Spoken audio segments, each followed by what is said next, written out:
What's up, witches? I'm Taylor. And I'm Amber. And this is Waking Up the Witch. We're your neighborhood witches. Each week, we talk about all things witchy and connect with other humans in a storytelling format about navigating life on this floating rock. We're two curious ladies trying to understand the human experience. But while we do that, we think it's important to honor the people that lived here before us and honor the cultures and traditions that we're being inspired by. This podcast is about waking up the witch, which means we are learning and growing every day. That being said, we are always open to feedback on how we can do better. The views and opinions of our guests don't necessarily reflect the views and opinions of Waking Up the Witch. Now, let's go, ghouls.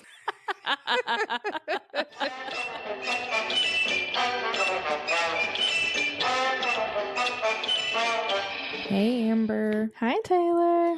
How's it going? It's going pretty good. How are you? I'm okay. Yeah. I'm good.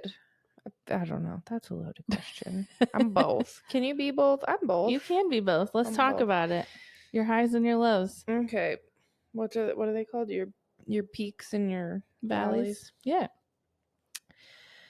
Okay. So baby's good, healthy. I'm good, healthy.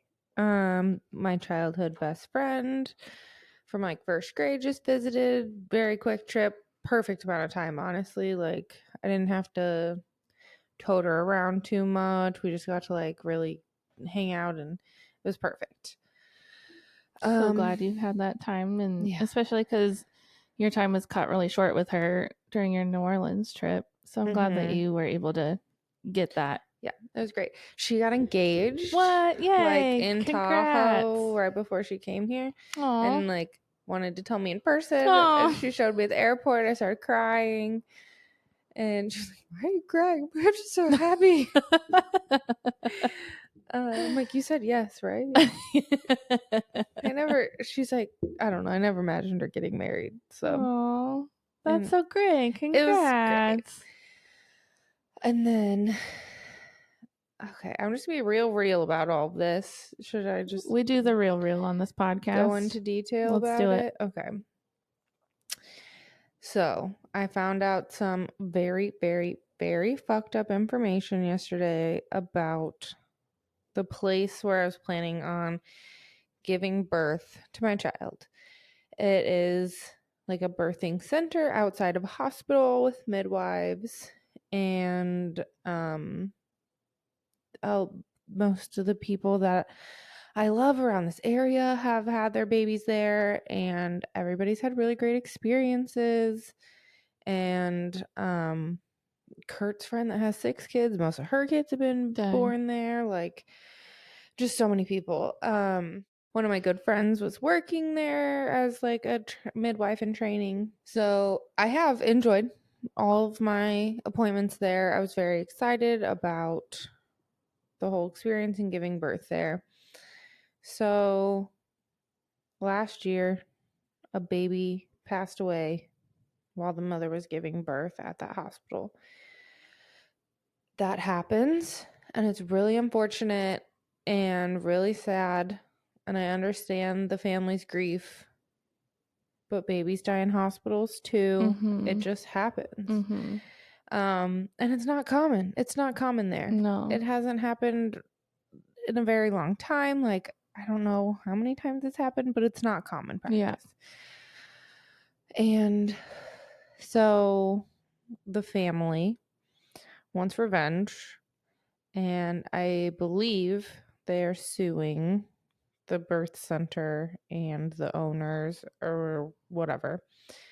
In this process, they have dug up some information about the people that own this business, and it comes so it turns out that the man and woman that own the business used to live in Alaska, and he was a cop, and his daughter accused him of molesting her throughout her childhood. She was like emancipated and accused him of molesting her. And then he took a plea deal and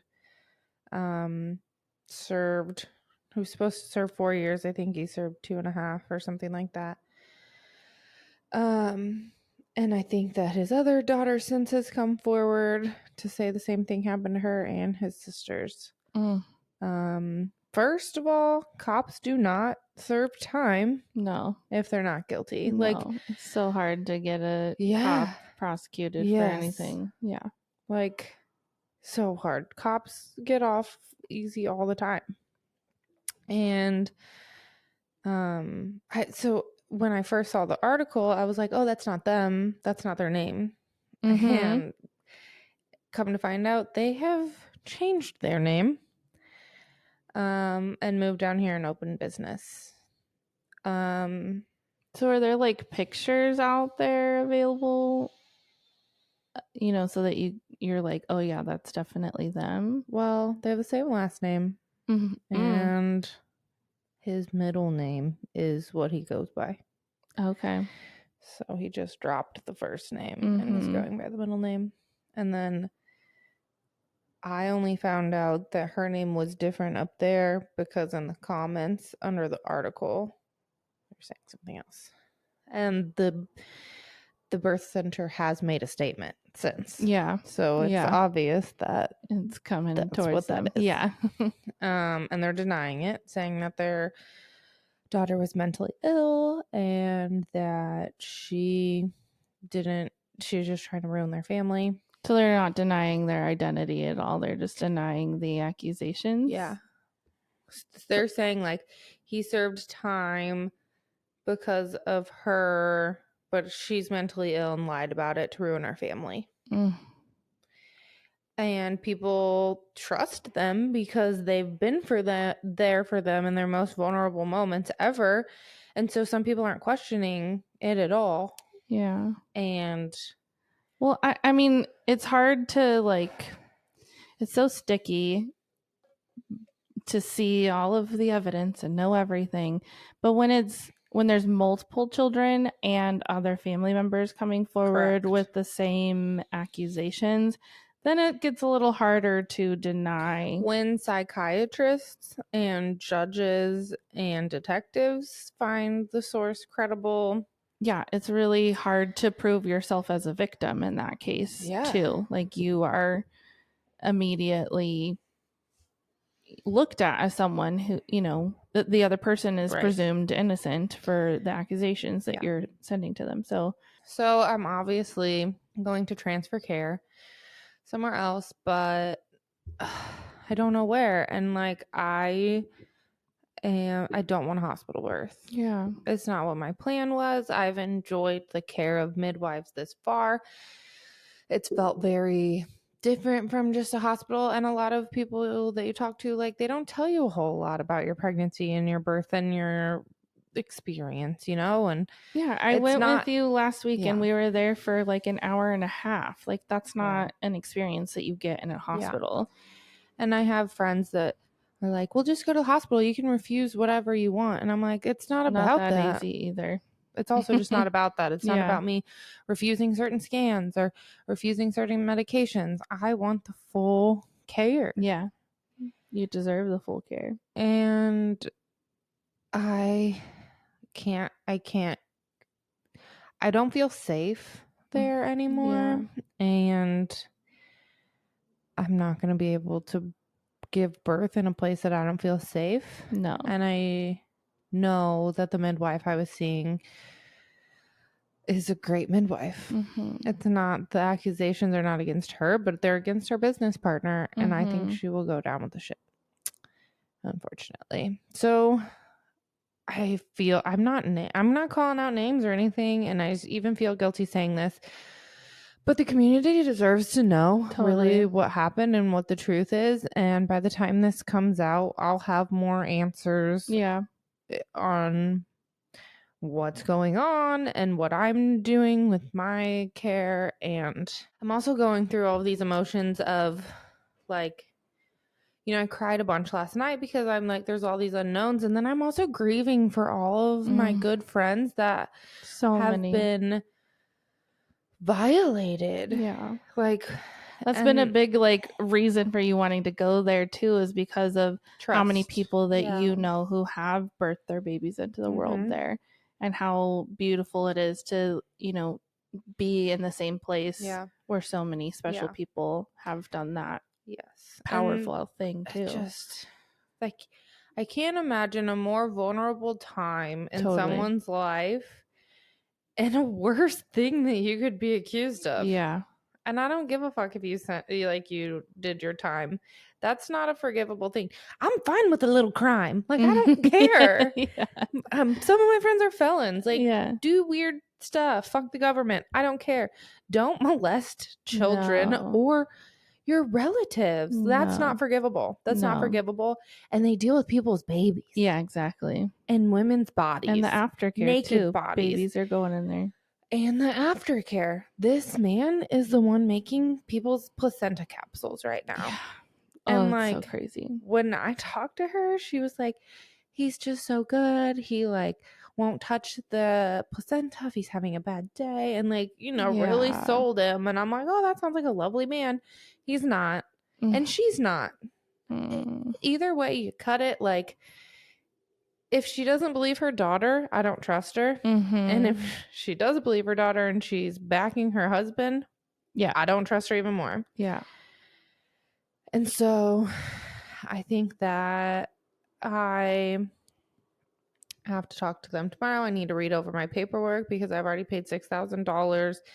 But I do know that I can transfer care at any point, and I think get a refund for what I haven't used. Yeah, I really hope that you can get a refund, because that's so much money. Like, having a baby in the United States, that's all the money so that we had to do that. Yeah. Like, we put it on a credit card because we don't have that money. Yeah. And we're grateful we even have that resource. And so it's just, now I'm in a rental that I don't want to be in anymore. I love my house, and it's been really fucking good to me for the last 3 years. It's been everything I needed, and I will miss it dearly whenever we're gone. But it's not going to be what's right for me and my family. And so now we were looking at other rentals, but I'm not giving birth in a rental. It ain't happening. It's fucking weird. And like, what, you don't want to tell your landlord that? By the way, I had my baby in your living room. Like, weird. And so like, we're gonna try to buy a house, and we're going to manifest everything you want. We need to focus in and write out everything that you're desiring, everything that you're wanting, so that we could call this in and make it happen for you. Yeah. And witches, all of you listening, I want you to also take a moment, if you can, to please pulse out that energy and that love to Taylor. Hopefully and Curtis. By the time this comes out, I already have it. Like, I already have it all figured out. We're going to try to, we got to make all this work out for you. It will, and it always does. It always does. So it's just, I don't feel like right now is a great time for so many unknowns. Yeah. And there's just a lot of grief around this whole situation. It's disappointing. It's so disappointing. And I know that the other midwives will go down with the ship. And so it's not like I'm going to be able to still be under that care. And that's also disappointing.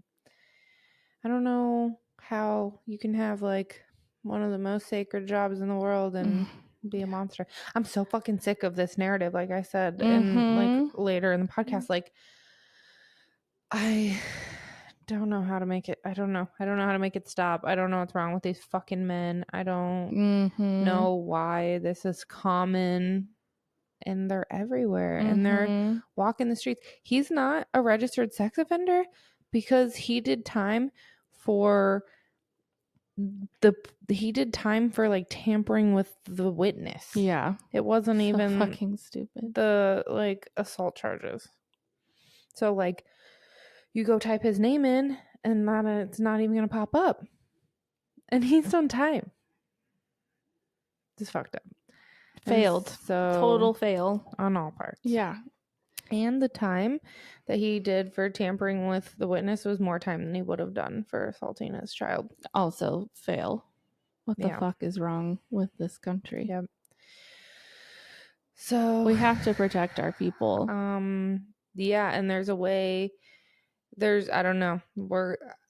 The community deserves to know the truth, because right now I think they believe them. Yeah. And you're not the only one at the birth center under care with them currently either. Or in the past. Yeah. Another problem that's happening with this, though, is now all these people are starting rumors that they just kill a bunch of babies, which is bullshit. Yeah. And takes That's away not from the whole helpful. fucking point. That's It's not like, helpful at all. yeah, now they're saying there's been like 10 baby deaths this year. And it's like, that sucks. That's literally not the point. Like, sure, fuck them, but like, that's not what the point is at all. And it takes away from what's really happening. And that's just like putting out a bad name too for birthing centers as a whole and midwifery care, which is complete bullshit. And it's just putting that fear also back fuck into them for people. that, though. Exactly. Yeah. Like, great. So many people already don't think your job is like a real job. Yeah. And now you've just like ruined that for more people. It's devastating. Absolutely. It's completely disappointing. It's so fucked up. And my heart just goes out to everyone who has entrusted their care and their family care with these people, and that they have been lied to in such a deep way. Yeah. I am curious to see how everything kind of plays out over the next week, month, you know, however long things take to really kind of bring more information, as well as just how your conversation goes tomorrow, you know, for yourself. And everything's going to be... I might just send an email that says, this isn't working out for me. I think I'm going to transfer care. Yeah. And then it's all documented and it's not this emotional, convoluted thing. Yeah, because you don't want them gaslighting you or anything like that. Because, well, and it's very emotional. Like, I do feel like I had a connection with my midwife, and I don't want to. I'm an emotional person. I don't want to get talked out of how I'm feeling. Yeah, totally. Because I'm sure, I don't know, I do trust her. Not the your owner, midwife, but that's different. Yeah, different person I've been doing care with. But I will not if she goes down with the ship, because that my morals don't align with those. Exactly. That's not something that you can just sweep under the rug. No. And yeah. Also, just another reminder, like, I cut her hair and it felt very off to me the entire time. But I was nauseous because I was pregnant and I was sick, and she really overwhelmed me with her energy. But so many people in my life loved and trusted her that I was like, oh, maybe it's me. It wasn't. And it never fucking is. No. And I don't know. Yeah, just always trust your intuition, because it's right. And even if other people do like that person or align with that person, still doesn't mean they're for you. You can totally not mix your energy with other people's, even if they're around. Yeah, you have complete autonomy over that, your choices. Oh, I have something else to say. Okay. So there's like a local fair going on. They call it Boatnik, and they like speed boats going up and down the Rogue River, and it's in this park, and it's really like, the park's really beautiful, but it's like your local carnival. Like, we went for people watching, and I've never gone sober, and it was just like the underbelly of like the just carnival people, like the most, I don't know. It was really overwhelming, and I was just, no judgment, a little judgment. There's some. I can judge a little, whatever. It was like a little overwhelming. We were all like, oh my God. There was like, Mitchell was in line to get something like food, and some little high school girl talking about how she's gonna fuck her friend's dad. What? And then there's like all these children walking around with like Trump 24 flags like tied around their neck, like so many. No. And then later on, I'm laying down and I'm going to bed, and my anxiety is like so intense and racing. And I'm like, maybe I just soaked in all the weirdness from this fucking carnival.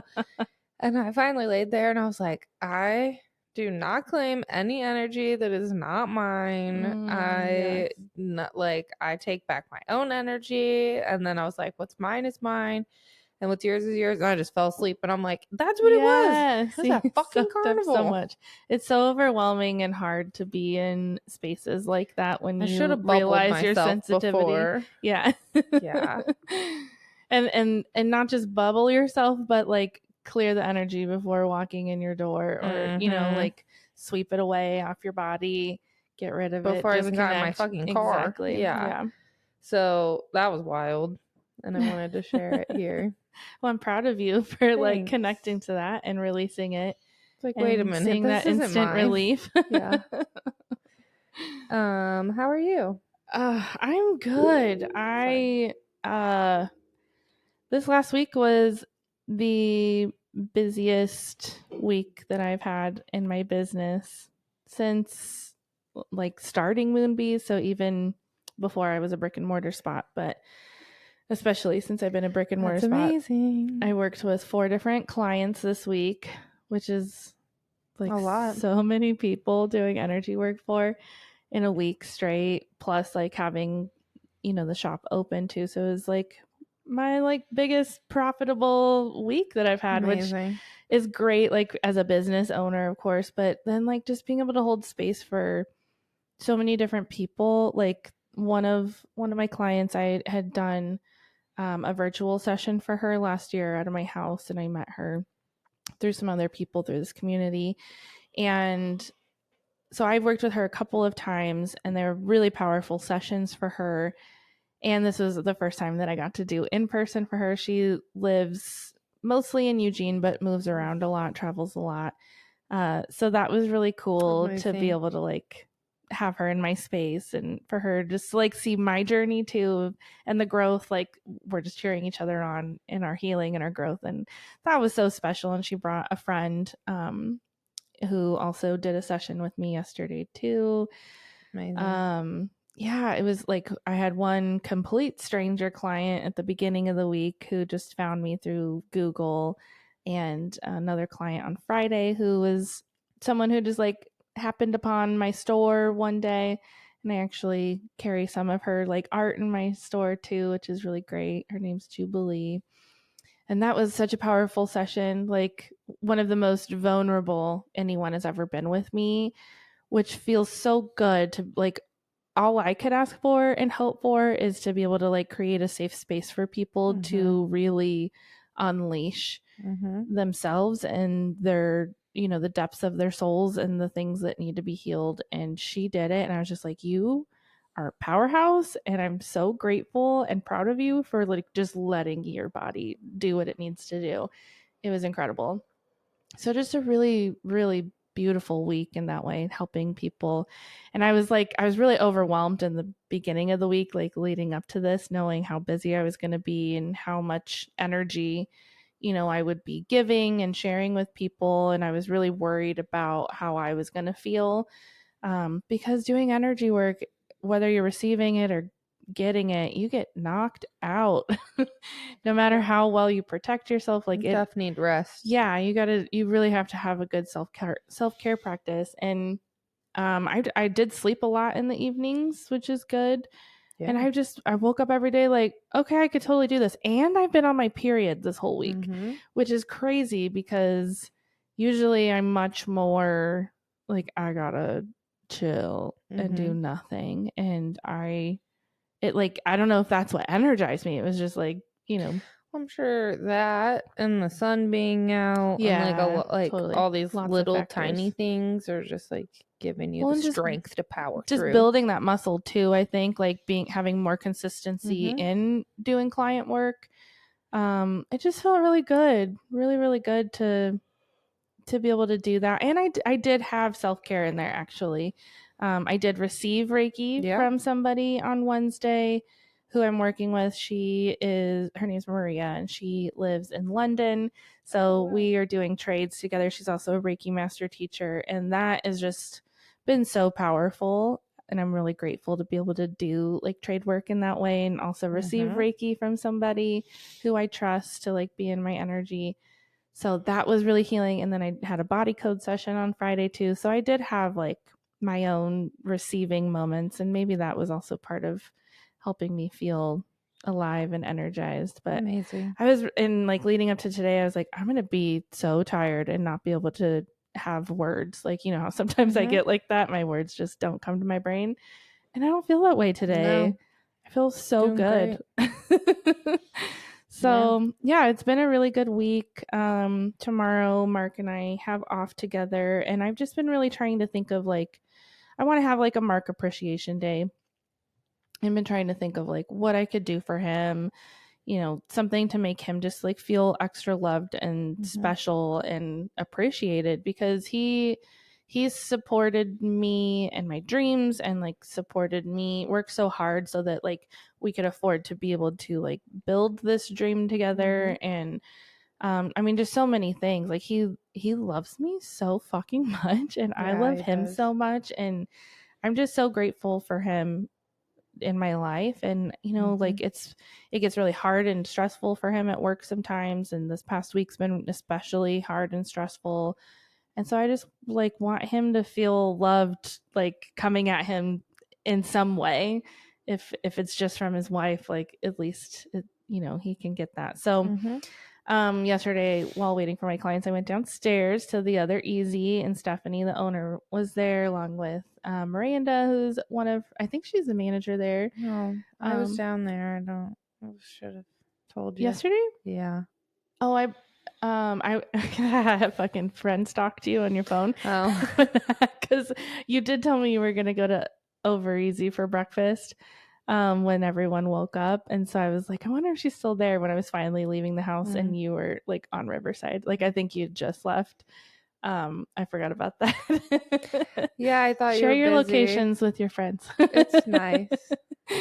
But I went down there and I was just like telling them about what I want to do. And I was like, he's so hard to like shop for or plan for. And I don't know why it's so hard, but everyone has a hard time doing that for him. And I just want because he buys whatever he wants at the time, and men don't care about flowers. And he doesn't drink, so it's not like you can buy a nice bottle of bourbon. And it's like pretty hard. He's lost a lot of his like passions over the years. Like, he doesn't spend a lot of time on himself or spend money doing things for himself that create joy. You know, he wants to take care of everybody else. He's really neglected himself in that way. And I was just like, I just want him to like have a good time. Yeah. I don't want him to have to think about all the things that need to be done. And so they were all helping me brainstorm like things to do. And that was really great. So I think tomorrow we might go to the House of Mystery, because he really wants to go there, and then possibly like go to a lake and go fishing for the day. And just like chill and be together. I'm like, I know there's shit that needs to be done here at the house. I know there's shit that needs to be done at work, but let's not do any of it. Let's go have fun. You should. I know what you should do. There are the Rogue jet boats that go out to Discovery Park, and they have a like world-class fishing pond, and you can like rent kayaks and like paddle boards and stuff out there. And you could do the jet boat, which is fun. You could do the like lake that's out there, the pond, and then there's like food and snacks and that stuff. Sounds like a lot of fun too. Also, we should go to concerts out there this summer, but Hell you yeah, should do that. That's like, I'm genius. So genius. Yeah, I feel like there is like a lot of fun stuff like that, and it's just hard to think about it in the moment when you're like, let's go do something fun. What is there to do? So either way, we're gonna go have a good time and just like get out of the house and not focus on the things that we have to do. Yeah. And just focus on having fun together, because it's just been so busy the past couple of weeks, and it's been full of work stuff. You know, we went out of town, but it was work stuff. We haven't really had like a getaway where it's just us in a long time. So even if it's just for the day, I'm excited. And I can't remember if I shared about my money altar on here last week. Yeah. Did I? Okay. So that is still like going great. And I just wanted to like put that out there as you're talking about like I need to call in all of this stuff. Oh, I have something to say too. Yeah, say it. The palm reader at Witchy Night. God, I want to know how your reading amazing went. So she was like saying that this like big line that goes through the middle of my palm. Okay, like first this thing that wraps around where your meaty part under your thumb is. Doesn't matter which hand. I don't know. She was looking at this one. It looks your different right hand than my other hand. Yeah. So she's looking at your right hand. Also, it's like so relaxing when she's like rubbing your little hand with her finger. It like feels good. I can't wait to talk to her on here. Know. But each spot was like a different planet or something. So this was like my Venus, and like this is your maternal whatever. And she was saying that like I wish I recorded it because like my ADHD brain, I can't always hear when people are talking to me, and so I'm like and there's stuff going on around me, so I'm like focus while she's talking. So I kind of got the gist of it in my brain, but I can't regurgitate it. The thing that I do remember is she was saying like the line through the middle is deep, and that's like my abundance and finances. And she said that money is my fate, and that like yes it is, all I have to do is open up and receive, and that like I will just money falling into my lap all the time. She's like, it doesn't even have to be work. It can just be like you just receive all the time. You just have to be open to receiving. And I realized that I just have all these money blockages. Like I really do. Like I know I make decent money, but like I could always make more. Like a lot more. Like a lot more. And then like over here, like these little lines are my community, I guess, that I have like right here under my pinky. And to like always be leaning on my community for all of the things, and like those are the people that are gonna always be supporting me. And then in the palm of my hand is like a big deep like pond almost, and she said that's my battlefield. And so she was like, make sure that like if you are in a battle there, that you don't try to climb up the way of like the maternal whatever, and because the hill is really deep and it would be a hard upward battle, but to make sure I come over to this side where my community is at. And to use that as you don't have to fight alone. Yeah, it was amazing. There were so many other things, but obviously my brain's always like money. So I was like okay, yeah, but it's your fate. That makes sense. My destiny. Yeah, it was amazing. It was $15 for 15 minutes. Damn, girl, I can't wait to talk to her. Yeah, that was great. Yeah, I did chat with her like at the end. We were both wrapping up, and I was just like, okay, cool. I'm glad that you and Taylor connected so that we can connect. Like, we definitely would love to talk to you more. So much. Or if we get readings on the podcast too, it'd be cool. How would you do that over the phone though? She'd probably have to come here. We got to figure out the microphone situation. We'll figure it out one day. Yeah. It's going to happen. Yeah. It needs to happen. But I'm sure she does virtual stuff. You probably just take a picture of your hand. Maybe. Probably. So pretty cool. If you have a palm reader around you, highly recommend. Loved it. Yeah, that's so fun. I'm glad that they're getting like more than just card readers in there. Such a fun night. Do I have any other skills that are witchy? Not really. Tap into them. You have them. Be like, we're just finding them. Your ex-boyfriend's ugly.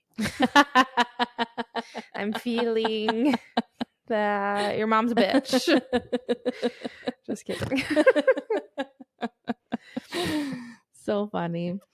Anyways, our episode today. So good. So good. So good to have a guest on. Yeah. So good to be present in this moment and not dying in a hole. Oh my God. Pregnancy is hard. Yeah. I'm feeling good. Yeah. We're back, at least for right now. Yeah. And we'll take it however we have to. This is our job that we created for ourselves, okay?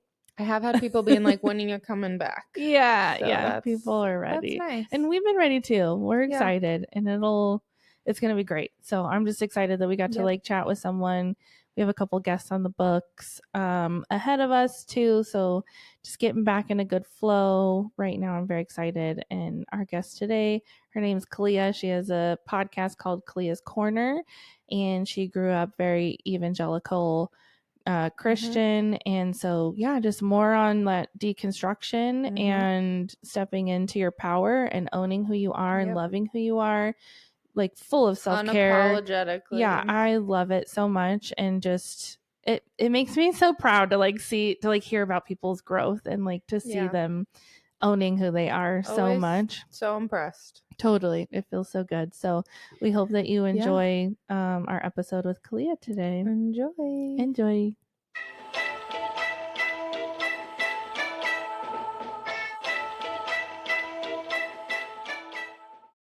Hello. Welcome to another episode of Waking Up the Witch. We are just going to get started here today by taking some grounding breaths and connecting our energy. So wherever you are, if you desire or are able to, we encourage you to take some deep breaths with us, starting with a big inhale in and release. Another deep breath in and release. This last one, the biggest one you've had all day, in. Hold at the top and release. I'd like to call in our higher selves and our guides to be here with us today on another beautiful episode with another special guest. Please be with us and help us to connect to our higher selves and share with the community whatever is for the highest good for all involved today, helping us to feel at peace and connected and full of love. Thank you. Thank you. Hi, Kalea. Hey. Hi. Welcome. How's it going, y'all? So good. How are you? Oh, I'm fantastic. So excited to be here. Very fun being on this side of the microphone. Yeah, so fucking grateful for you joining us today. I've been very excited to just kind of like switch it up on you because a couple weeks ago I got to be a guest on your podcast, which we want to hear more about. So yeah, tell us who you are and tell us a little bit about your podcast and why you want to be here today.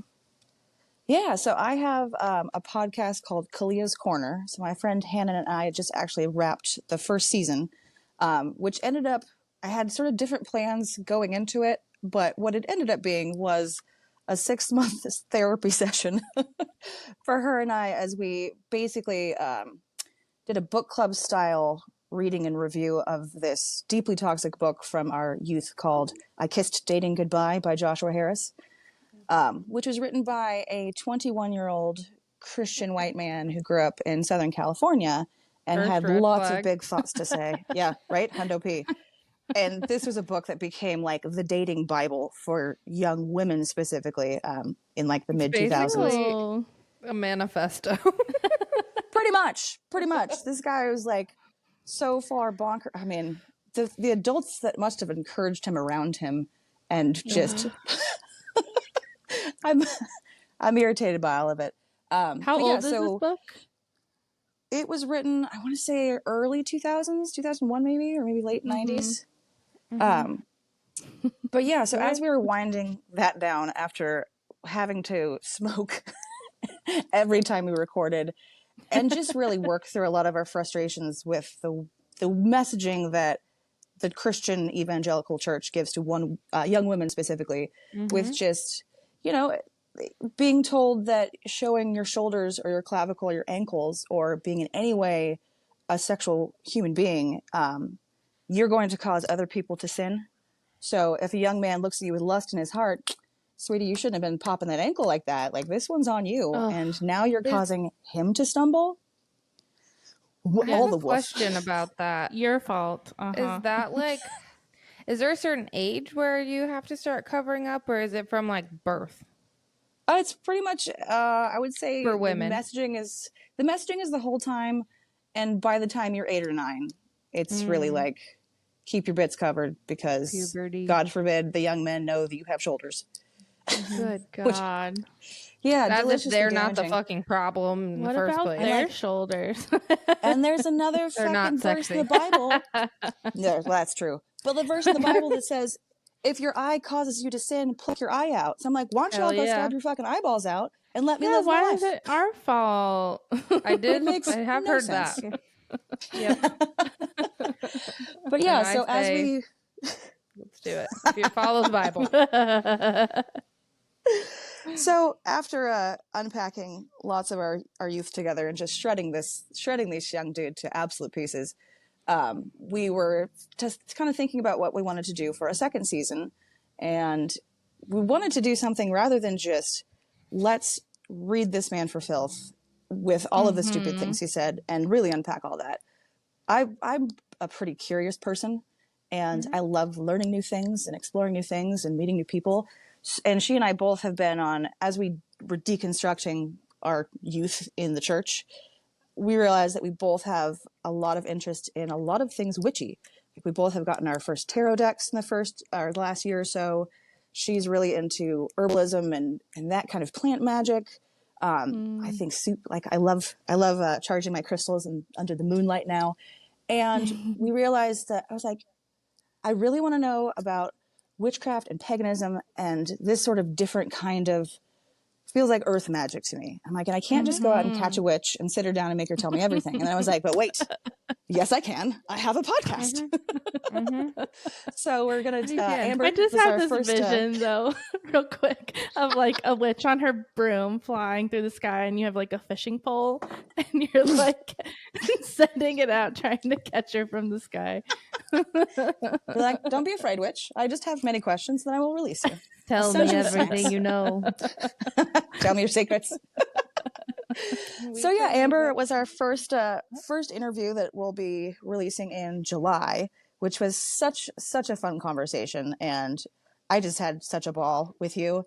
And yeah, so really I can't wait to pumped. listen. I had so much fun. So good. So much fun. And like, yeah, it was just like going, like I was a little nervous because I've never been on the getting interviewed side of a podcast before. And so I was like, oh, and then there's a new people. I don't know. What am I going to say? Am I going to stumble over my words? You know, just like all of the jitters. But I just kept telling myself, like, you're just going to like hang out with some new friends. That's all you're doing. You're going to have some new friends after this. It's going to be great. And it was just like so fun. And that's literally exactly what it felt like. And I'm just so honored to be able to, be in your life. And then also to be able to be a part of what you are creating in this next season too. Yeah, no, I'm really excited. You were a joy. You flawless on mic. Yeah, that really was like a fun conversation.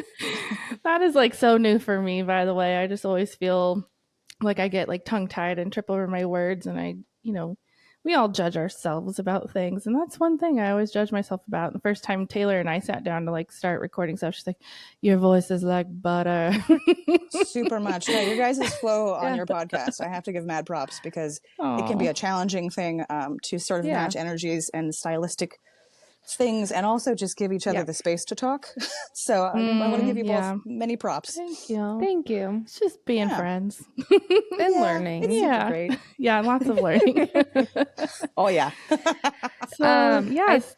I think that just talking about your podcast and where like it started in the first season is a good segue into going into like your life and how you grew up. I would love to hear from the beginning, like what it was like in your shoes. Yeah, so I grew up in Northern California in Humboldt County, one of 9 children. I have 2 older brothers, and then me, 3 younger sisters and 3 younger brothers. Can't keep them all straight. Do not ask me to list birthdays, because I got like the first 4, and that's about it. Yeah, 9 is a lot. How old is the oldest today and the youngest today? And where are you? You're asking hard questions. Or about. I get it. Or what's the age difference? Yeah. So my oldest brother, I think, is 39. And then my youngest brother is, I think he just turned 18. Or maybe he will turn 18. No. Somewhere in that region. Frozen? God. End of teen years. Okay. And I'm 33. So there was about a 2 to 3 year gap between each kid. But no twins. We weren't Catholic, weren't Mormon. My parents just liked kids. So well, contraception's probably not loved on by the Lord, right? No, super not. There's a whole movement called the quiverful movement, which is from an Old Testament verse that was basically about having a full quiver of children to fight the Lord's, be part of God's army. And like the more you can flood the earth with your children indoctrinated in what you believe, then eventually you can take over everything. So oh my God, that like makes Jesus so much sense, and it's so terrifying. Yeah. Wow. Yeah. So we were part of, I was homeschooled for the entire scholastic career. And we were all part of 9 this of group. you? All 9. Yeah. I think a few of us older ones started taking junior college classes at 16 at the local junior college. But my oldest brother went to 1 year of public school. Beyond that, the rest of us all homeschooled. And we were part of this lovely group called Christian Home Educators, or CHI for short, which was real fun. Lots of toxicity, lots of shame messaging, lots of women are to be subservient, and a lot of the girls I grew up with couldn't wear pants, like they had to wear skirts. Some of them were even so far as like, no, you have to wear head coverings because your hair could cause the young men to stumble. So was this like a place that you went to that would have like been like going to school with other people, or was like your parents? It was a larger kind of organization where, so it was mostly my parents. There was a few different, in high school years, some different families, like moms would host like a science class once a week. But this was, there was a few yearly activities that she put on. My favorite was the end of year picnic, where they did something akin to a graduation ceremony for all of these, however many 100-ish kids, I would say, probably less than that. I don't know. But the way that they did it is they trot each of them up by sort of age or grade, if you will. Apparently people had those. And it would be the parents would get a stack of these certificates of achievement, and then they would fill in whatever the kid had done that they did well that year. Some of them were fun, like Kalea, excellent achievements in reading her Psalms and Proverbs and getting her second stripe on her yellow belt. And I was like, this is already super like karate. Yeah. I'm like, you're giving me props for my one yearly accomplishment being I read the Bible on time. And I had this low level accomplishment in karate, which no one understands. And talk about feeling othered already. I'm like, yeah, just other me out even further. I'll be over here in the corner, not knowing what the hell to do with myself. So this was you like getting straight A's basically, and they're like, here's your certificate, you get to go on to the next level. Sort of. I think it was just no, I never got graded. I was really thankfully pretty self-motivated, because it wasn't like mom sitting us down at the table and we're going to do class today. It was like, all right, here's a bunch of textbooks. You have to do math. You have to do this one. Read them and do the things. You have to do at least a few hours of schoolwork every day. And somehow I made it into college and graduated with honors. So it worked well enough for me, which was pretty wonderful. Congrats. Yeah, I was like, how do you actually learn that way? I mean, I'd be so much dumber than confusing. I am now. Yeah. I had a hard time someone explaining shit to me. Well, the thing that I was horrifically terrible at was mathematics. So when I went to go to, I applied to go to Humboldt State. So I had already had some credits from this junior college, and my parents both went to Humboldt State. Not like they donated money, but it's like, okay, alumni, I lived locally, and they almost didn't let me in, because they're like, hey, so your SATs, we like that you got like in the high 90s for reading and writing, but I was in the 36th percentile for mathematics.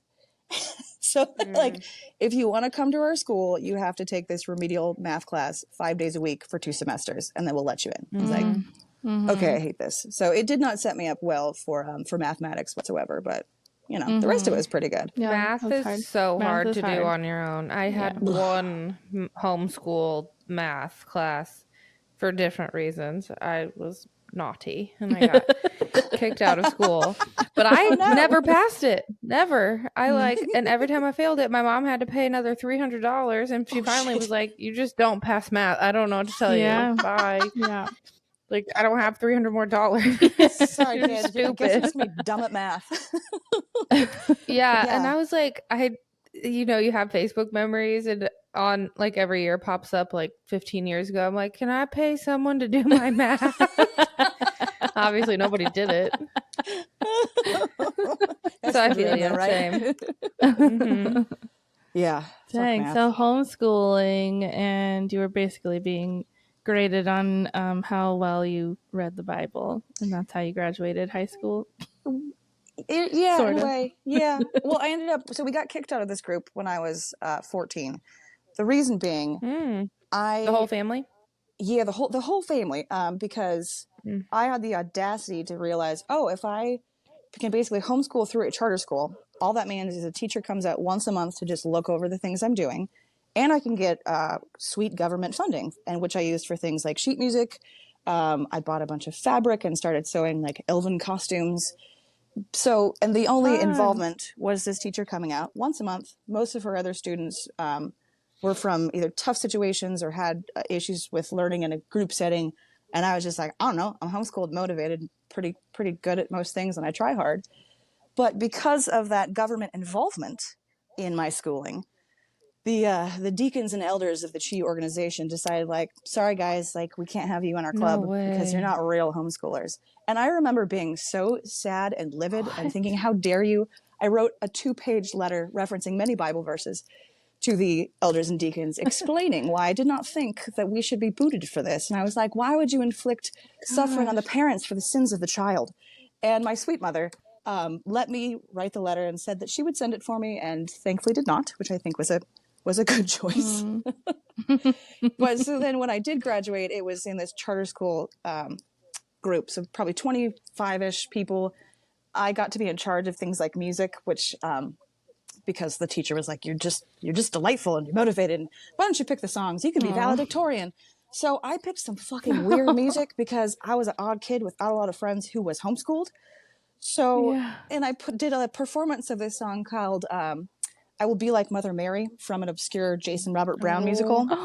It didn't. My God. I sensed afterwards it didn't quite hit in the way that I felt that it. Is there a video of this? No, thank God. I don't know. I think that's how you get your podcast popping off. You gotta post something like that on TikTok and really embarrass yourself. I mean, I put it all out there anyways. It's probably that's comedic gold. That's good. Wow. Yeah. So during all of that, that interesting, tumultuous time, and that messaging of more shame and guilt of like, you've gotten your family booted up from this group you were a part of. We were also attending 2 different churches. One that was basically lots of dirgy hymns that kept shrinking in size, and had the fire and brimstone messaging of, if you see Jesus as this loving, kind man, if you're just focusing on the love of Christ, you're fucking it up. You have to really nail home the fire and the brimstone and the fear of God. It gave me I remember being 8 or 9 years old and having this existential crisis in my little brain of going, okay, I know I want to be saved because I want to go to heaven, because hell sounds really, really bad. It's like weeping and gnashing of teeth and fire and torture and just bad stuff. But if you pray the sinner's prayer and ask Christ into your heart and to be saved, but you do it out of fear of hell, then it doesn't count. And so I'm there going, oh my God. Okay, all I've heard about heaven is it's streets paved with gold and big, big mansions. And this other place sounds like dog shit. So I certainly would prefer this one, without much context for how it's supposed to be this wonderful place. Although, random side note, when I was 9 or 10, I remember being in Sunday school and feeling a tingling betwixt my legs for the first time. And I was like, this is it. This is what heaven feels like. It's this all the time. It turns out that's a massive. Hallelujah. And ladies, I tell you what, heaven can be a place on earth every night. Amen. Sponsored by Adam and Eve. That's what I'm gunning for. I eventually want to have branded Kalea's Corner lube. It's a dream. Oh, Amazing. yes, I know. Wouldn't it be incredible? Working on that one through Alibaba, maybe.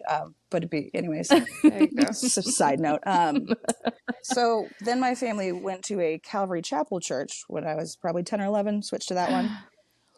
Oh, buddy. The pastor there. Cult. Oh, for sure. Pastor tatted up. Yeah. Had his redemption story about he came from this prison life and drugs and now he's been saved. And he and his wife had 7 kids, several of whom they had adopted and some with severe disabilities. And then around the time I was 15 or so, it came to light that he had been abusing one of his daughters. And just classic. You're right. Just so fucking cliche. And she was one who'd been adopted from a horrible situation before.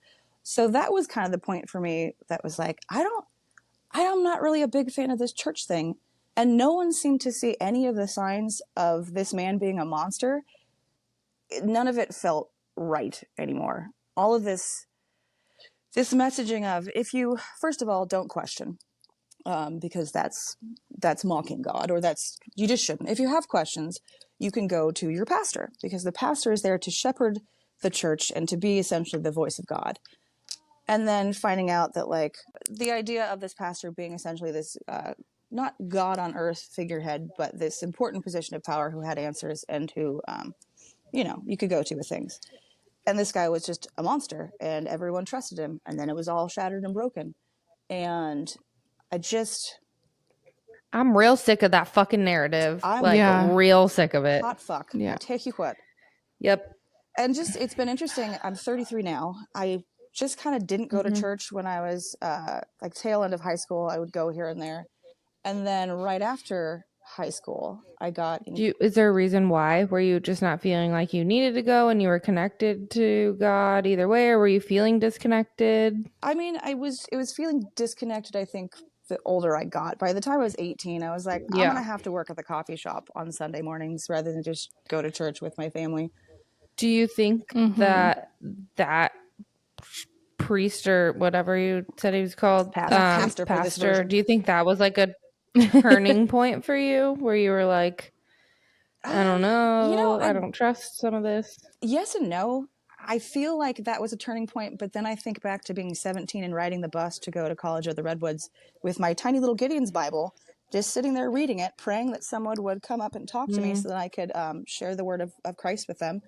And of course, the only person who did was a weird dude, like in his middle age, who was like, "Oh, hello, little girl." I'm like, "Can I tell you about the Lord and Savior Jesus Christ?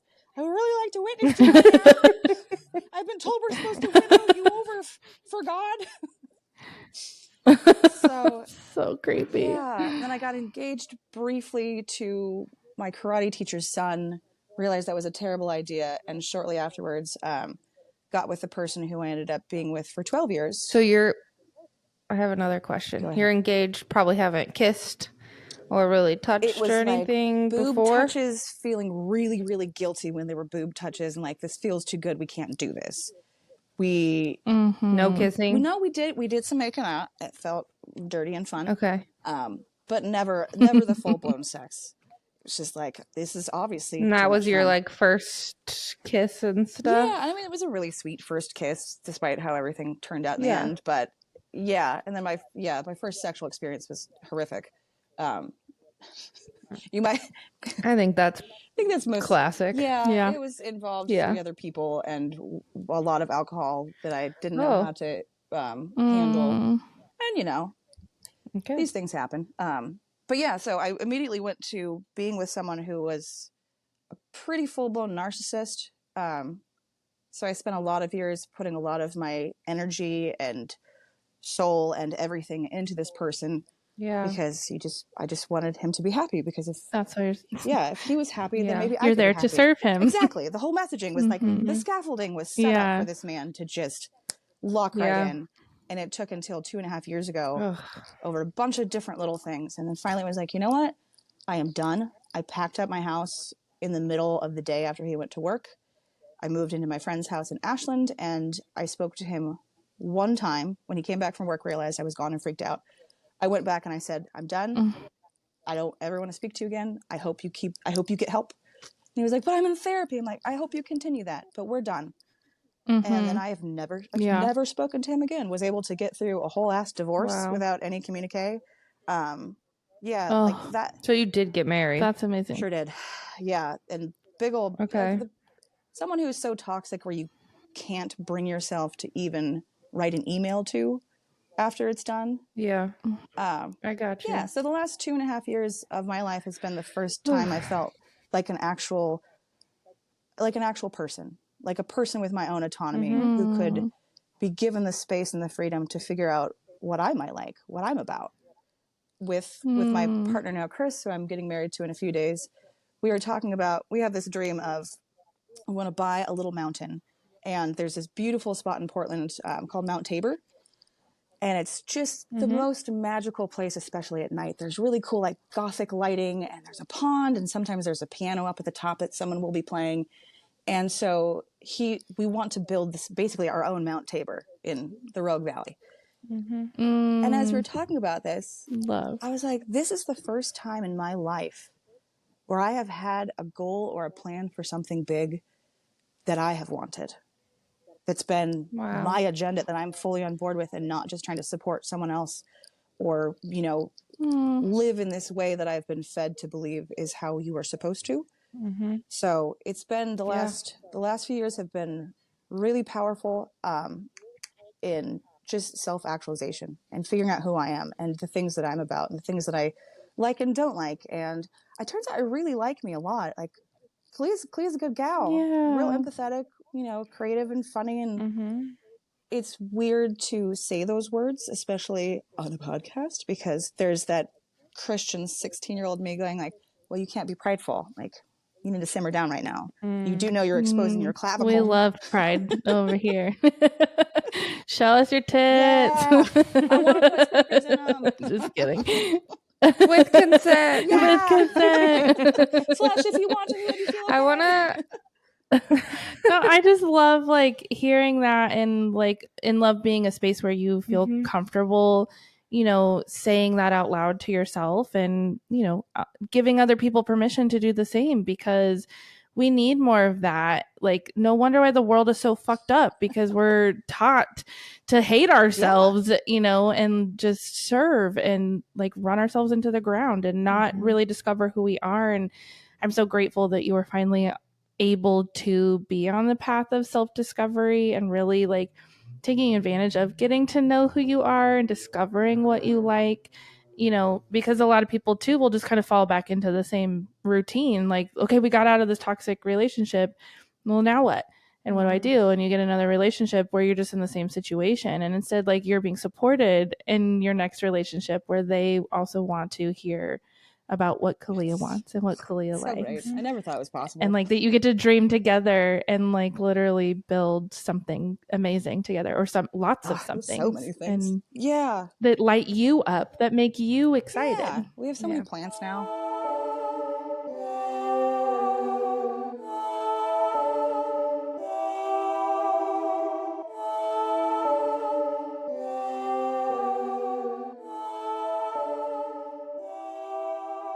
I do want to go back a little bit to like what was going on during, you said how long? 12 years? Yeah.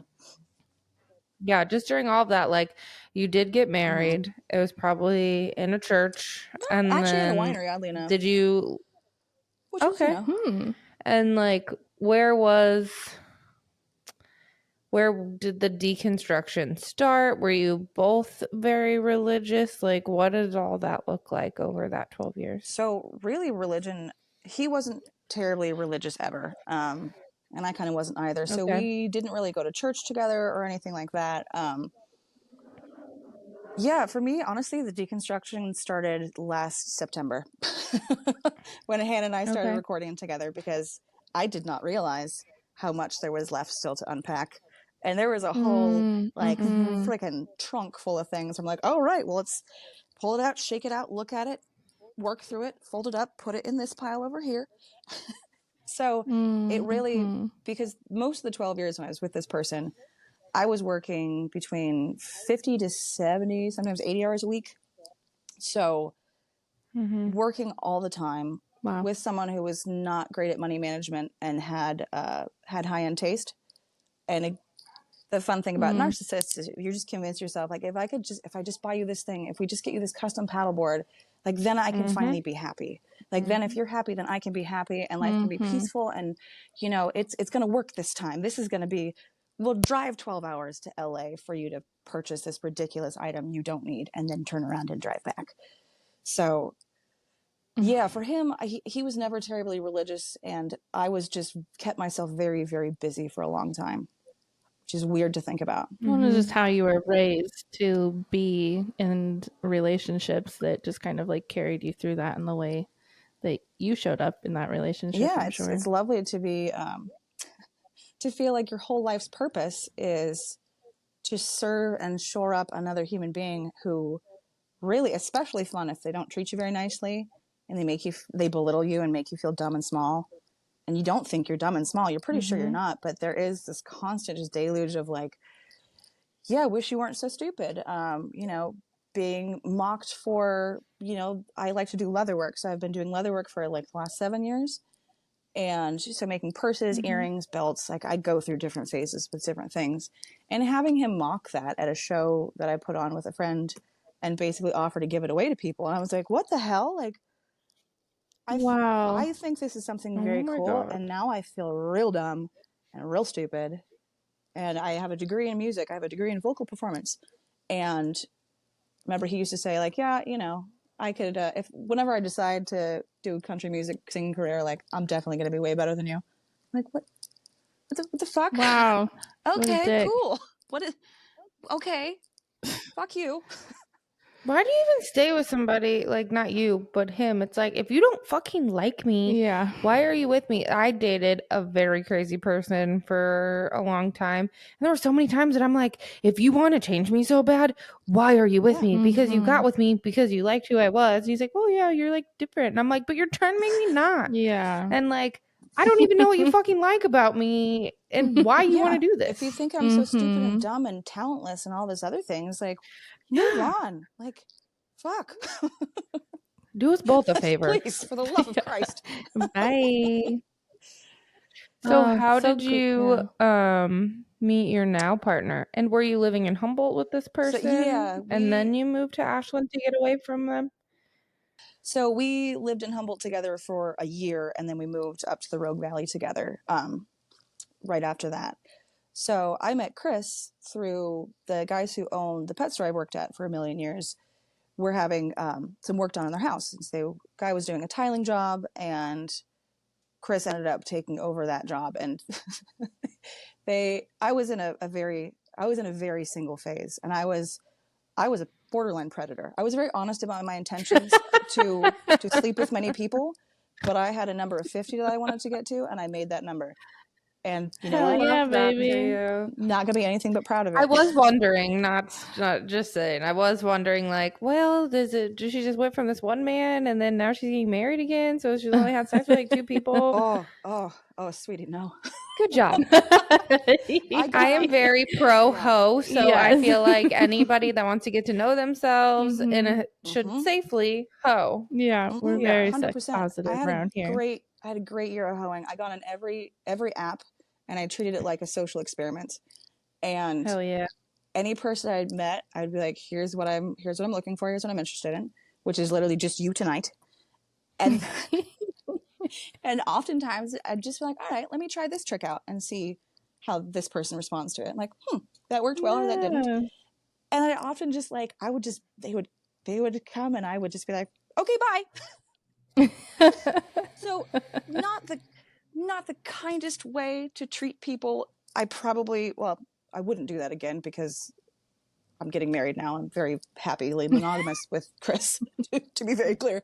But the year of hoeing was fantastic. The way I got to the number 50 was I went up to Portland. That you're counting. Oh yeah, detailed lists. Detailed like videos of like the morning after and be like, here's what I liked about this, here's the weird thing, like just let's journaling it too. I love it. So tremendous. What a great way to like get to know what you like too. I don't remember most of mine, so Good job. No, I went to a sex club up in Portland for gangbang night as my first ever sex club experience, or gangbang, and it was fantastic. Oh my god. It was super That's fun. so great. That's So amazing. You have Yeah. to go back in our catalog and listen to our last episode with Gigi Savage. You will love her. Hell yeah. She's a Hell sex yeah. worker. Yeah, Oh, she's fuck amazing. yeah. And she writes like smut and stuff for Cosmo. She's And she amazing. just got into Playboy. Oh my god. Yeah, she's Stop, wonderful. I love her already. She's Yes. great. Go ahead. I have to know, what is your astrological sign? So I am a Leo sun with a Cancer moon and Taurus rising. Oh, Yeah, definitely Leo. Leo. energy. yeah, the Cancer Leo. for me, for sure. Love it.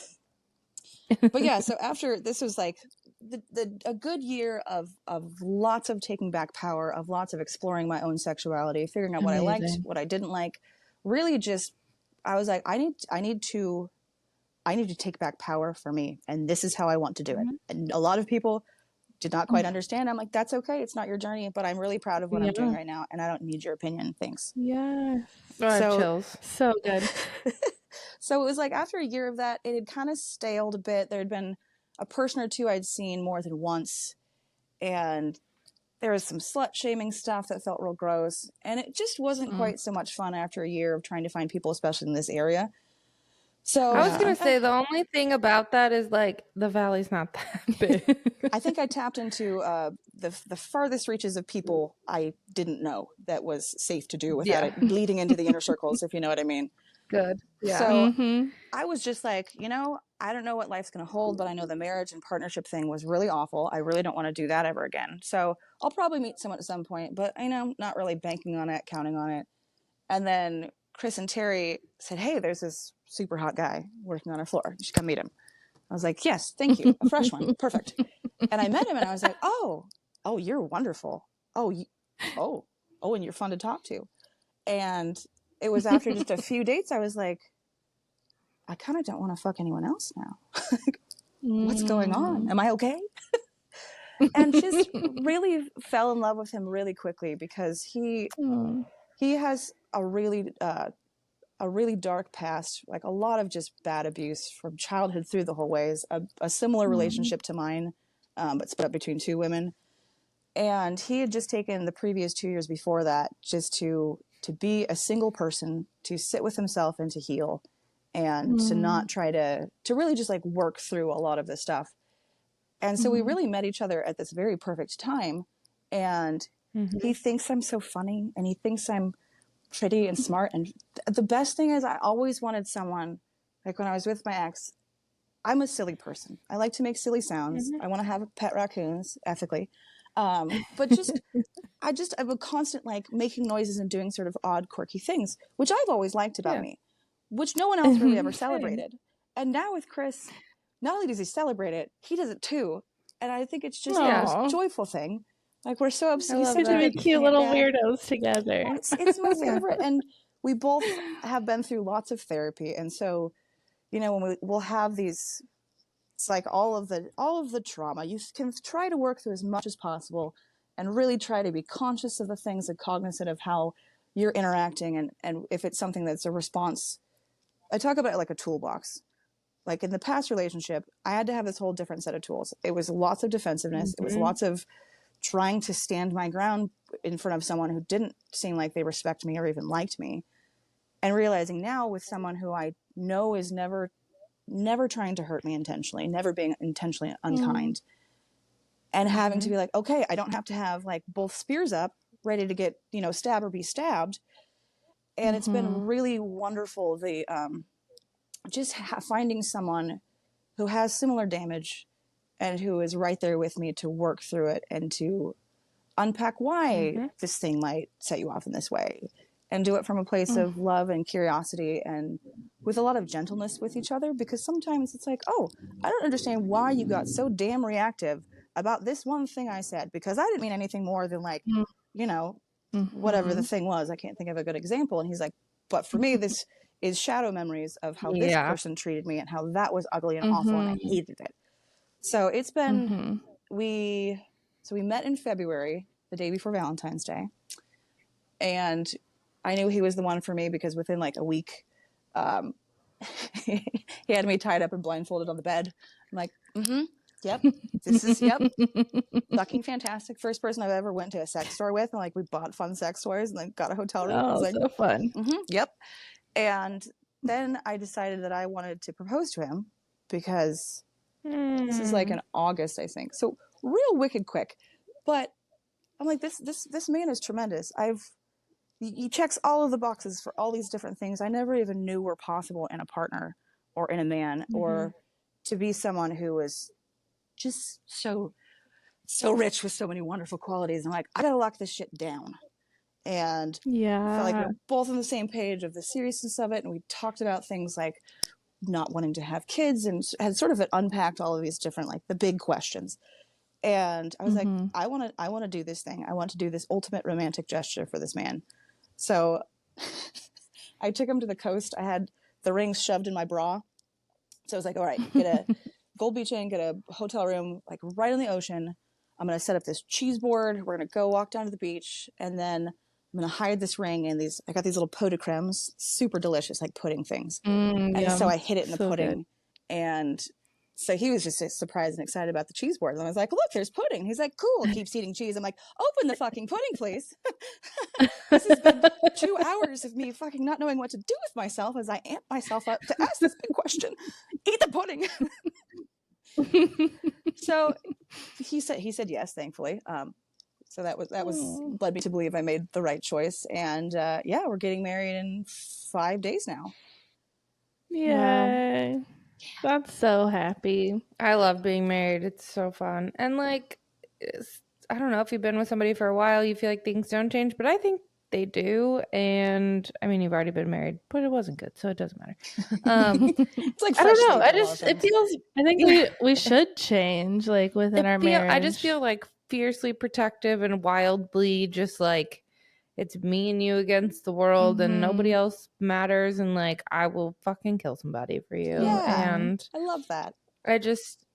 The wedding part's really fun. The being married part's really fun. Yeah, if you got the right person, it's all good. Yeah, the planning with this one has been so tremendous. We built all the tables out of recycled pallets, and then we were out there because we're getting married at Chris and Terry's property, guys who own the pet store. That's the property where we met. They are the ones who introduced us. That's amazing. And they're going to walk me down the aisle, and so it's like all so infused with just like such rich importance there. And yesterday we spent 6 hours we moved, I think, probably 6 cords of wood. It was 2 large oak trees that had fallen on the property that we bucked up. And then yesterday was just slinging fucking wood. And I'll tell you what, I've never had a more fun time becoming exhausted and occasionally bashed with wood chunks in the shin when I caught one rolling down the hill than with that man. And just like, all right, we got to pause for tequila half shots because we brought the tequila, but we also know we got to do things. So if we just time them correctly, I'm like, I've never had a drinking buddy who's also my best friend, who also I get to have incredible sex with, who gets like, let's plan out our day drinking so we can do this successfully. Oh, that's amazing. That's a good drinker. Well, congratulations. Thank you. I am curious, like, what your relationship is like with your parents now, and like your siblings and stuff like that. Yeah, that's been an interesting journey. So I've always sort of been the black sheep of my family in terms of, a lot of things. Nothing ever super crazy, but I'm like, oh, Kalea's the one who smokes weed. Like, oh, Kalea goes out to bars and dances, and sort of this like pearl clutching a bit. But it's been really fascinating the last few years. My parents have actually been on their own separate and together deconstruction journey with the Christian organization. Wow. And that's bred a whole lot more closeness with them. Amazing. Yeah, and really just a beautiful thing to be able to connect with them on and feel seen and heard and understood. And then with my siblings, so all the 2 above me and the 2 below me are all married and have at least 1 kid. And so it's been really special and interesting getting to know my siblings in this different kind of way, and also their kids. I have so many cool nieces and nephews. There's, I think, 9 now, maybe 10, but they're all just such fun, special little personalities. And it's neat seeing them having come from a really big family and choosing to have a smaller family unit, and just kind of recognizing that if you have 9 kids, my parents are lovely and kind people. They always have been. The religious stuff was sort of swirling in the ether around us. It never was so much the shame coming from my parents, if that makes sense. Okay. But Yeah.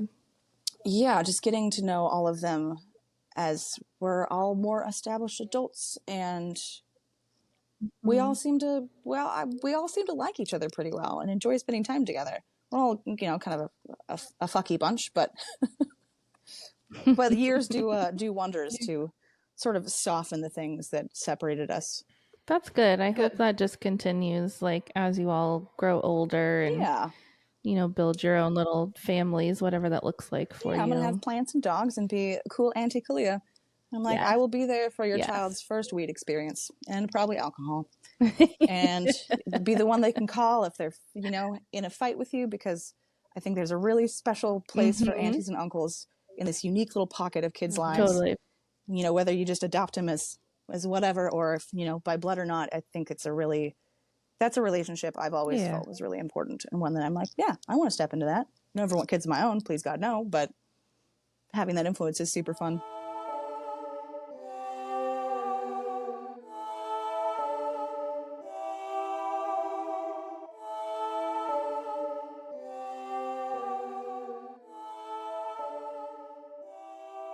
Before we get into like kind of the witchy curiosities and where you settle into now, I am curious to know, how did you originally see Kalea's Corner before it transitioned into reading that toxic book? So I actually had I had another podcast called The Horrors in Room 6, which a friend of mine, right after I got divorced, we went and traveled through Ecuador for almost 3 months together, and it was super tremendous. And we did a lot of banging of a lot of nice folks, and we were just like, we've had so many crazy adventures. Why don't we start like a podcast about this? And so she and I unfortunately had a nasty falling out last summer. Shouldn't drink all the vodka and all the wine and do all of the Adderall because it doesn't go well.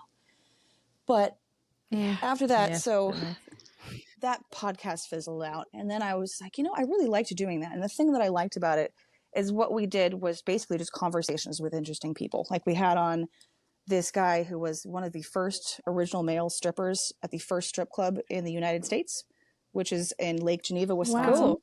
Yeah, we had amazing. I chatted with this woman, Nini Huen, who was on Top Chef New Orleans, I believe. Just like a really interesting spread of different types of people from different walks of life. And so I was like, I'm kind of jonesing to do that podcast. And Hannah had been on a few episodes of that first one. And so then I was like, it'd be cool to do sort of a multi-faceted thing, like 4 different types of episodes in a month. One that's book club, one that's like Kalea's Stoned Corner, where I, get high and make snacks. One that's like about sex and love and kink, and that I'm so fascinated by just human sexuality in general. And then one sort of like whatever the hell I wanted to talk about that week. So the idea of that format sounded nice, but then when we started recording, I was like, oh, this is really taking a direction. So there was a few interviews we did kind of interspersed with some of the book club stuff, but it was just like, it was a nice groove with that. Like it gave us a clear path forward. Didn't have to do a whole lot of research into, who we're going to be talking to or deal with all that coordinating. So it just sort of fell into what it has become for the first season. And I'm very excited to move on from the deconstruction of this all. Let me tell you what. So much shame to remember. I feel the flows like naturally, that's kind of what happened with us too. Like it's still kind of the same, but we were wanting to like really talk more. More interview style, kind of like what you were saying, like research the person, ask just like your normal thing. And then our first guest just started telling us her life story, and we fucking loved it.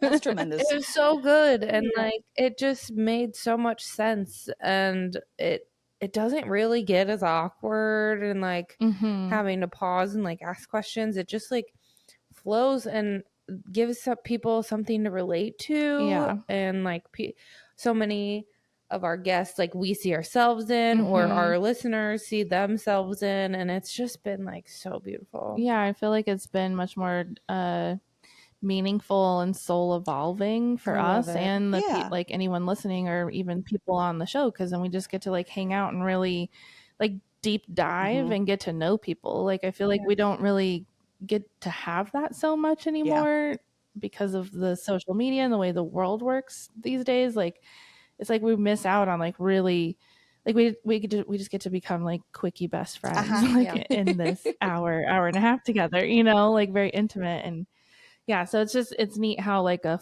flow unfolds and like kind of a direction where you're supposed to go. And I really love that you guys were given that opportunity, though it was unexpected, to really like heal a little deeper and, you know, see like how that kind of messaging that was, you know, placed in front of you your whole life, how much that like hurt your brain and your heart and your soul, and how to like really deconstruct that and decide for yourselves like to be more empowered in who you actually are and being empowered sexually.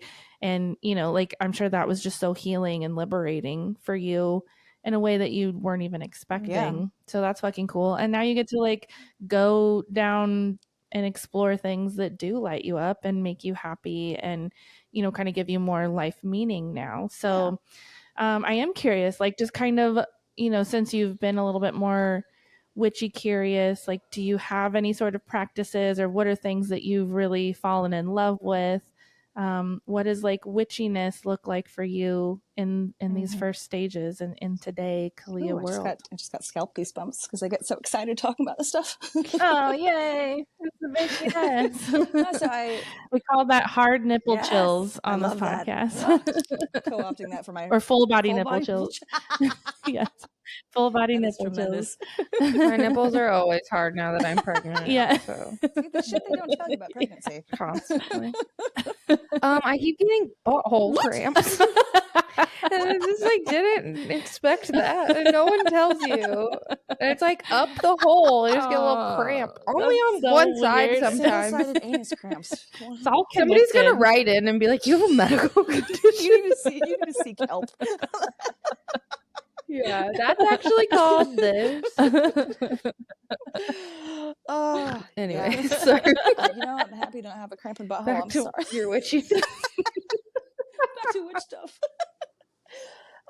So for me, it started really simply. I liked the idea of an altar. Like I don't know quite what this means. It's all like the odd thing about the Christianity of it all is like it's still there's like a little person in the back going like I'm sorry, you're gonna let demons in with this.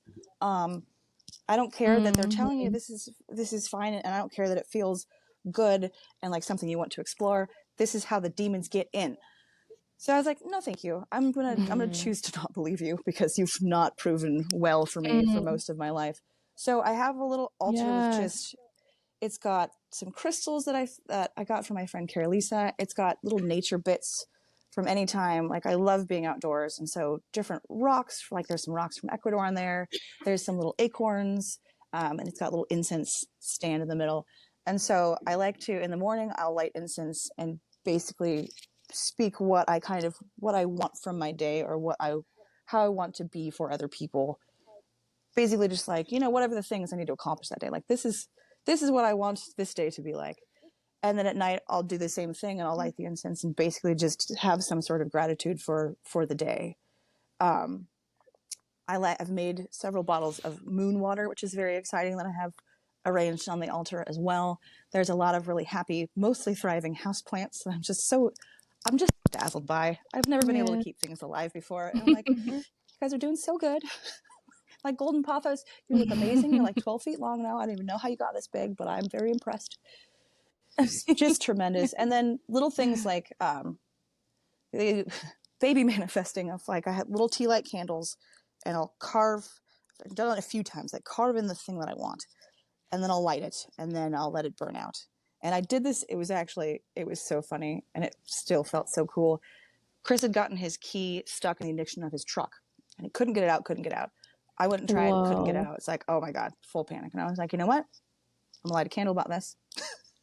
So I have my little like dole throwing knife that I have as my little altar knife. And so I carved in like door open once candle is burned, which is, the knife was too big to do that, but I was determined. So I lit the candle and I was like, no, once this is out, I'm going to get that key out. So I let it burn out. I was actually on the phone with my friend Carrie Lisa, who's delightfully witchy. She was like my first witchy friend. I was like, oh, this is very cool. She's also a silversmith and does a lot of really cool things with crystals, and just I just love her so much.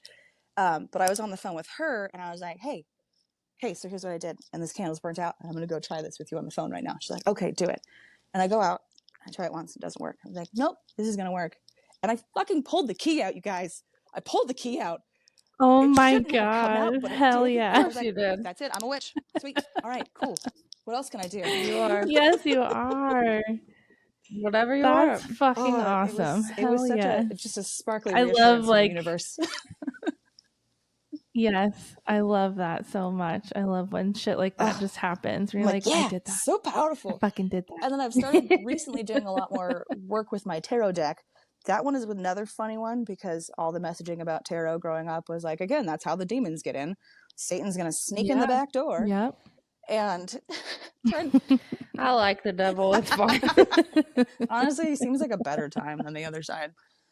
But I'm saying, I'm like, I don't want to be stuck somewhere with all you people. No, Take me to hell. It's like a better party. You can have some barbecues, probably a lot of whiskey being drunk down there. I would almost guarantee. Lots of barbecues. Hell yeah. Lots of whiskey. I love the sinning. Got some sinning to do. Hop on the bus, kids. We're too big for a handbasket. Yeah. But yeah, the tarot stuff has been fun to explore, and I don't do it very consistently, but I've got my little ritualized way of knocking on the cards and breathing and chatting to them, and then pulling one. And oftentimes it has been really, actually almost every time, except for once when I wasn't really in the energy space to really focus and have my intentions set up. But with every card pull I've done, like I'll just spread them out and I'll just sort of feel out which one I should look at. And it is really incredible the powerful meaning that each one of these has had for me in that moment. And it's almost creepy. It's almost creepy sometimes. Yeah, in a way that I super am into. And it's just, I get mad at my deck. I'm like, why? I just stop. I'm like, I don't need this kind of honesty in my life. That's how Hannah is with her deck now. It's really funny because she was trying to do like a 3-pull card for the podcast, and it ended up being like all of this shit about her, and then tight. And she's like, God damn it. I was like, it knew what you needed to hear. Yes, exactly. You're trying to ask something, but there's something way more important right now. I prefer to be in denial sometimes. Sometimes it's easier, frankly. Sorry. Yeah. But yeah, and I just like the rituals of things, and I feel like such a child in this universe. But also it feels really correct. Like, and especially just this it being earth connected, and like listening to trees talk and finding little feathers and leaves and things. And like Chris shot a turkey on the property we're getting married so we could serve the meat at the wedding. And I had this really nice moment with this really beautiful dead bird, and was like, I really appreciate your sacrifice. I appreciate what you've done.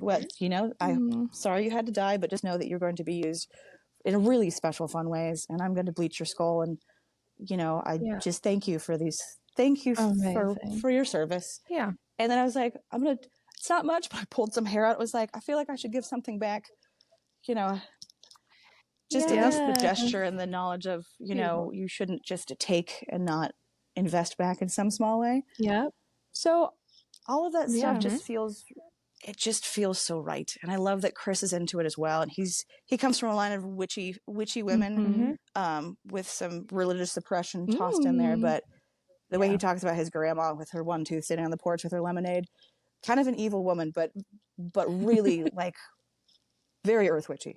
Whether she quantified it that way or not, it was like, oh no, that makes sense. Oh, y'all have some clairvoyancy things going on. Huh, interesting. Yeah. Oh, turns out when you set intentions, things can happen. It's almost Yeah. Yeah. It's literally almost like that's the way it was supposed to be. Like it's as someone that grew up like not religious at all. Like did shit with my grandma. I went to church and stuff, and then I went to like Catholic kindergarten, and I did like my confirmation, but communion and stuff, whatever. I just always thought it was bullshit ever since I was a kid. And just being an outsider looking in, to me, the organized religion is what looks evil. Like, I don't see anything wrong with like freely loving people and loving yourself and being in nature and listening to your gut and like maybe talking to spirits. Like, I don't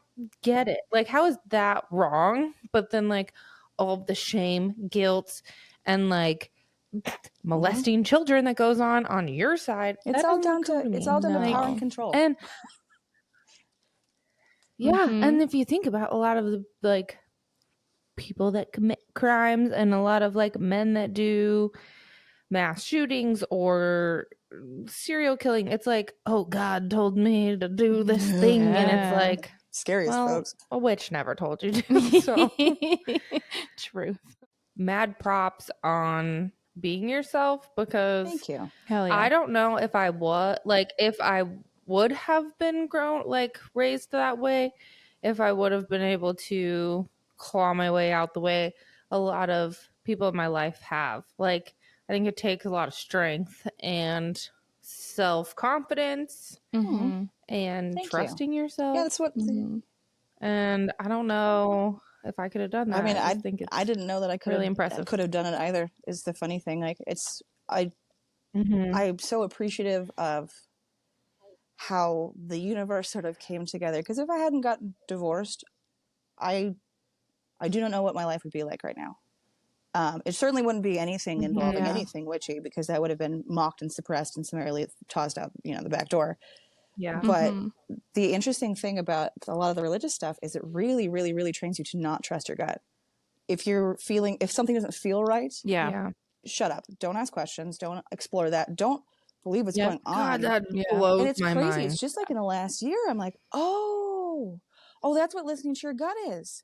Oh, it's pretty right a lot of the time. And it turns out, you guys, your microbiome, your gut is it's considered the second brain. It's considered an organ, and it's the only one that sends signals and messaging to your brain rather than the brain just sending it to you.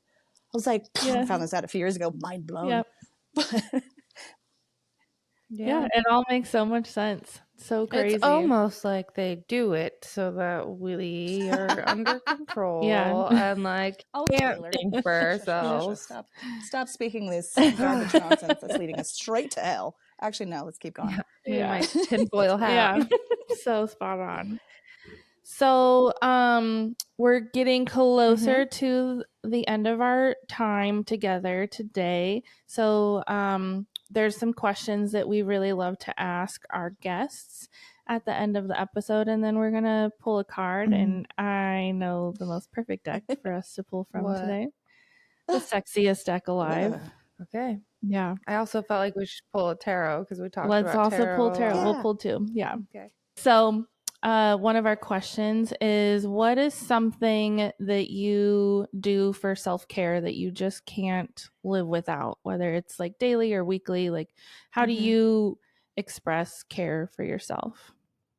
Lots of masturbation all over. I think it keeps your uterus from falling out. Yeah. That's my theory. It's a muscle. Yeah, some of the best free brain drugs. And a lot of other things. Masturbating a lot, because I'm like, it's got it for the baby. Absolutely. Yeah. I'm a twofold at that point. Not wrong though, and some muscle. Yeah. I love how there was like no hesitation at all. Fuck yeah. Okay, the second question is, if you could tell your younger self one thing, what would it be? And that can be your younger self yesterday, or when you were very little, or any time between. That it's going to be okay, and that you're not stupid for the things that you feel, or the things that you think, or the things that you like. And then eventually you'll get to fall in love with yourself in a way that you never thought was possible, and you'll find your value and your worth, and you'll find your people. Got me Amen. all I know. teary-eyed. Yeah. The full body nipple chills happening.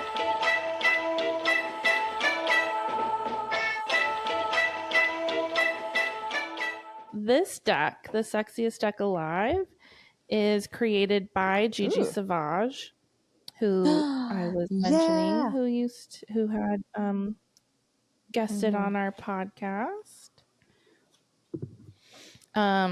So I know her because she had a podcast called Basic Witches with another comedian named Leah Knauer. Really great podcast. They haven't podcast in like a year and a half, but all of their back catalog is still out, and they're making big moves and doing other cool shit right now. So that's awesome for them. But highly recommend it for anyone. They talk to a lot of really, really amazing guests, and just really helps you kind of figure out like the whole world of witchiness out there, and what resonates with you, and find new interests maybe. But yeah, very sex positive, Oh my God. marijuana positive, right up my alley. Two of my favorite everything. things: sex and weed. supporting all the good things. So this deck is called the Sexiest Deck Alive, that she created. It's like mixed media art, and like really beautiful messages. So excited. You'll love it. Just the whole time I was like, I know what I'm gonna pull. So, all right, I'm just gonna hold these over my heart, and let's take a deep breath in together to fill this deck with some good energy.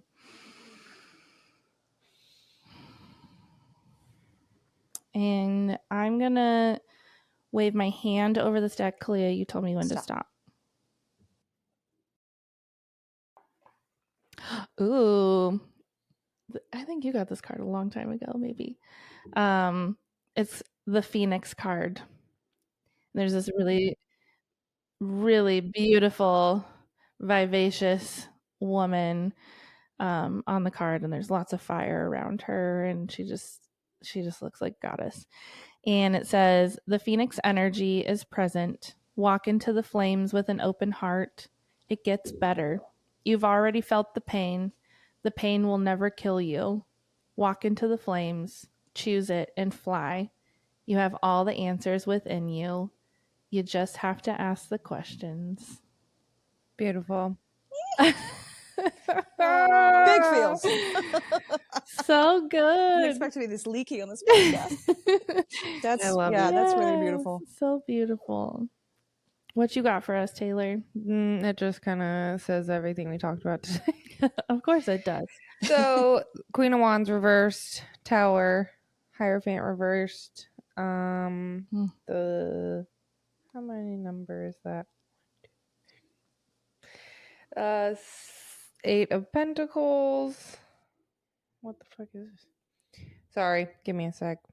7 of Wands, and then the Judgment. Wow. And to me, it's about being kind of, I feel like referring to today as like being almost lied to and seduced, not in a sexual way, but into a way of thinking and living. For some people, that can be what organized religion is, and like the promises that come with that. And then having that Tower moment of where you really break down and you fold on that, and you have your Phoenix moment where you burn it all to the ground and you challenge those traditions, your Hierophant reversed, and you really come to your judgment day, but of yourself, and like figuring out who you are and what you want, and finding your own independence and success and stability and abundance in your own way, in your own life. I love that. That's so wild. So spot on. So good. Always. Yeah. Amazing.